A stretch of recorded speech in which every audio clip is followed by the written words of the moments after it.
ఇలా కాదు 11 7 10 11 9 ఒకసారి ఆగండి. మీకు కరెక్ట్గా వచ్చేటట్టు ఆన్సర్ వచ్చేటట్టు చెప్తాను. తర్వాత మీరు ఎలా వచ్చినా సరే దాన్ని మోడల్ చేసుకోవచ్చు. చూసుకున్నట్లయితే వెయిట్ 11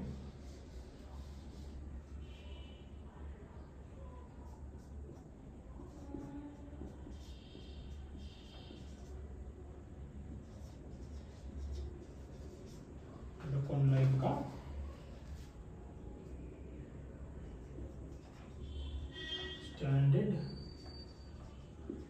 స్టాండర్డ్ డీవియేషన్ ఎంత చూసుకున్నట్లయితే స్టాండర్డ్ డీవియేషన్ ఎంత 11 7 10 13 9 యొక్క స్టాండర్డ్ డీవియేషన్ ఎంత చూసుకున్నట్లయితే ఫస్ట్ మనం సగటు కనుక్కోవాలి. ఆ సగటు అంటే మనకు ఫార్ములా అయింది రాసుల మొత్తము బై రాసుల సంఖ్య. రాసుల మొత్తం ఎంత చూసుకున్నట్లయితే 18 10 28 28 38 41 అంతే కదా. 10 7 17 27 27 18 కదా. సారీ 11 7 18 28 చూసుకున్నట్లయితే 41 ప్లస్ 9 మొత్తం 50. చూసుకున్నట్లయితే రాసుల మొత్తం ఎంత మనకి 50. రాసుల మొత్తం 50. రాసుల సంఖ్య వచ్చేసరికి 5 టోటల్లీ 10. అంటే మనకి సగటు 10 వచ్చింది. చూసుకున్నట్లయితే సగటు 10 వచ్చింది. చూసుకున్నట్లయితే ఫస్ట్ స్టెప్ సగటు 10 వచ్చింది. దీన్ని తీసివేయాలంటే ఎట్లా రాసుల నుండి తీసేయాలి. 11లో 10 తీస్తే 1, తర్వాత 7లో 10 తీస్తే 1, 10లో 10 తీస్తే 0, 13లో 10 తీస్తే 3, 9లో 10 తీస్తే 1. ఇది సెకండ్ స్టెప్ తీసివేసి. థర్డ్ స్టెప్ ఏంటి ప్రతిదాన్ని స్క్వేర్ చేయాలి. థర్డ్ స్టెప్ని ప్రతిదాన్ని స్క్వేర్ చేయాలి. 1 square 1, 1 square 1, 0 square 0, 3 square 9, 1 square 1. అది థర్డ్ స్టెప్ స్క్వేర్ చేసాం. స్క్వేర్ చేయగా మళ్ళీ వచ్చినటువంటి సగటు చేయాలి. సగటు అంటే రాసుల మొత్తం రాసుల సంఖ్య 1 2 చూసిన 1 2 3 3 9 12 12 అంతే కదా. చూసుకున్నట్లయితే మనకి 10 12 11 7 10 13 22 10 32 32 18 కరెక్ట్గా వస్తుంది. 10 సారీ ఫ్రెండ్స్ ఒకసారి చూడండి. ఇక్కడ సారీ ఇక్కడ 7లో 10 పోతే 3 అదే లెక్క రావట్లేదు ఏందని ఆలోచిస్తున్నా. 7లో 10 పోతే 3, 10లో 10 పోతే 0, 13లో 10 పోతే 3, 9లో 10 పోతే 1. ఇక్కడ ఏంటంటే 3 రావాలి ఆన్సర్. 3 వస్తుంది. ఇక్కడ స్క్వేర్ చేయగా చూసుకున్నట్లయితే మనకి సారీ ఇక్కడ 3 వచ్చింది కాబట్టి ఇక్కడ 9 అనేది వస్తుంది. ఇక్కడ 9 ఇక్కడ 1.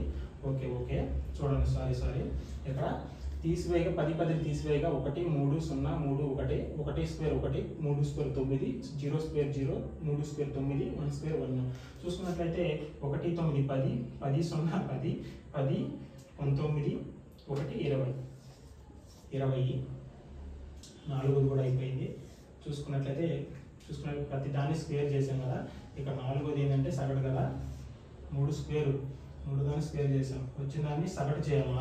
4 అంటే మొత్తం ఎన్ని ఉన్నాయి రాసులు మొత్తం 30 రాసుల సంఖ్య అంటే 5 టోటల్ 4. ఇదేనది 4 అనమాట. ఇక్కడ చూడండి 1 2 తీసివేసాం. ఫస్ట్ సగటు కనుక్కున్నాం 10 వచ్చింది. సెకండ్ వన్ తీసివేసాం, అన్నింటిలో 1 వచ్చింది. థర్డ్ వన్ అన్నింటిని స్క్వేర్ చేసాం. స్క్వేర్ చేయగా వచ్చిన వాటిని సగటు చేసాం. సగటు చేయగా వచ్చిన దాన్ని రూట్ చేయాలి. ఇది ఆన్సర్.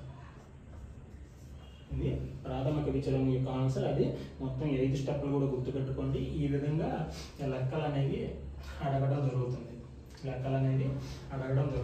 మొత్తం 5 టైప్స్ చెప్పుకున్నాం కదా. మనం నెక్స్ట్ క్లాస్లో చెప్పుకుందాం. ఇప్పుడే చెప్పుకుందాం అంటే బోర్ కొడుతుందేమో, కంటిన్యూగా చెప్తే బోర్ కొడుతుందేమో. మన నెక్స్ట్ క్లాస్లో ఇంకో 5 చెప్తాం. ఈ వరకు ప్రాక్టీస్ చేసుకోండి. ఈ 5 వరకు కూడా నేను చెప్పిన విధంగా అన్నీ కూడా ఒకసారి చూసుకుని మీరు ఫర్దర్గా ఏదైనా బుక్లో ఉన్నా సరే, ఏదైనా ఆన్లైన్లో ఉన్నా సరే ఈ లెక్కలన్నింటిని కూడా ప్రాక్టీస్ చేయండి. కంపల్సరీగా నేను చెప్పినటువంటి మోడల్ నుండి లెక్కలు వస్తాయి. నేను చెప్పిన విధంగా మీరు చేసినట్టయితే ఆన్సర్లు కూడా వస్తాయి. గుర్తుపెట్టుకోండి. ఎలిమెంటరీ స్టాటిస్టిక్స్లో 3 to 4 మార్క్స్ వస్తాయి. ఇంకా ఉన్నాయి లెక్కలు. మనకి దత్తాంశము అంటే డేటా ఇంటర్ప్రిటేషన్ దత్తాంశము అంటే గౌణ దత్తాంశము, ప్రాథమిక దత్తాంశము, దాన్ని పిక్టోగ్రాఫ్స్ అంటారు అనమాట. ఎలిమెంటరీ స్టాటిక్స్లోనే మనం ఈ ఫార్ములా మీద ఒకలాగా మళ్ళీ పిక్టోగ్రాఫ్స్ అని ఉంటాయి. పిక్టోగ్రాఫ్స్ కంపల్సరీగా దాని నుండి లెక్కలు అనేవి వస్తాయి. పిక్టోగ్రాఫ్స్ చూసుకున్నట్లయితే వాటి గురించి కూడా చెప్పుకున్నాం. ఇంతవరకు ఈ యొక్క 5 టైప్స్ని ఒకసారి చూసుకోండి. మిగతా క్లాస్లో నేను ఒక 5 టైప్స్ చెప్తాను. ఎందుకంటే కంటిన్యూగా చెప్పినట్లయితే బోరు కొడుతుంది, ఎవరు కూడా చివరి వరకు కూడా చూడరు మీరు ఎవరు కూడా. కాబట్టి 5 వరకు చూసుకోండి. ప్రతి ఒక్కరు కూడా ఆల్ ద బెస్ట్.